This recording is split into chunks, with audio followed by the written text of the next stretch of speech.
why do we give free second opinion calls? We give free second opinion calls because I work in the industry that has the most undereducated employees that have ever existed. Most of the time when we run second opinion calls, it's behind a guy that just didn't know what he was doing. Most people don't go through very good training. I'm lucky enough to have 20 years of experience and lots of training through the years, and people invested all kinds of money in me to teach me how to do it. So the nice thing about Brooks Heating and Air and the size we are is I'm able to kind of touch every call. You know, if a service technician goes out and he finds something he's never seen before, he can pick up the phone, FaceTime me, and call me, and I'm right there on the call with him.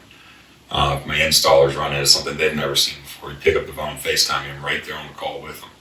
So I'm able to touch calls, and generally speaking, I don't misdiagnose. Most of the calls we go behind and we have second opinion and there's issues, just misdiagnosed. Okay. Right, so one of the things I'll hear a lot from customers is customers will call and tell us they had another company out to their house and they have a cracked heat exchanger. The heat exchanger is kind of the heart of your furnace. It's where the flames are. It's where the flames are contained and the exhaust and combustion gases are exhausted out the house through the heat exchanger. But it's made out of metal, and metal, when it heats up, it expands. When it cools down, it contracts. So a heat exchanger is like a paper clip. You bend back and forth.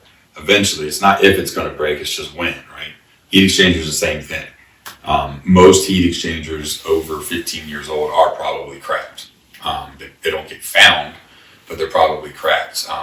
But it's not necessarily a dangerous situation. A lot of companies will come out and say, your heat exchanger's cracked, you're all going to die from carbon monoxide poisoning tomorrow morning. We have to replace your furnace right now. That's not necessarily the case. The governing body for heat exchangers is the American Gas Association.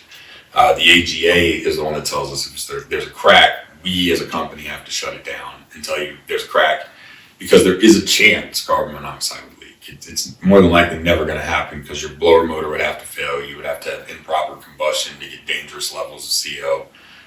It's not a safe situation, but it's not something that's going to kill anybody, and most companies will just try and scare you immediately. You do need to do something about it.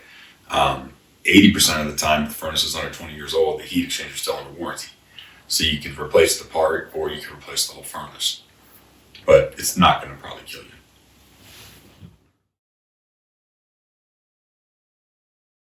Go through that. So heart of your air conditioning or unit or your heat pump unit is a compressor. Compressor is basically the motor that pumps the refrigerant around the system. It's kind of like the heart of your air conditioning system. Compressors they have oil inside of them. The oil is separated down in a motor compartment, and it basically works like a car motor and just pumps pistons back and forth to move refrigerant around. They are the number one misdiagnosed problem in all of heating and air conditioning.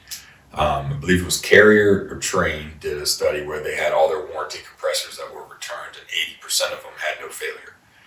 So a lot of times we'll find on our second opinion calls, a company will come out and they'll misdiagnose a failed compressor. They'll say it's shorted to ground, which from my experience and technicians I've worked with, about 1 out of 10 knows how to check if a compressor is actually shorted to ground. Most of them don't even know how to check it. We've gone after on those and found no shorts, just a bad capacitor, which is a $200 part you put in and everything's back up and running. Or you can put something called a hard start, which is like a defibrillator for the compressor. So if it's the hard start's a defibrillator, it might get you another year out of it. Basically gives it a boost to get it started when it first turns on. We find out a lot that companies will go out and say, hey, compressor's dead, need a new unit. And it turns out, no, you just need maybe a $200 or $500 repair to get it back up and running.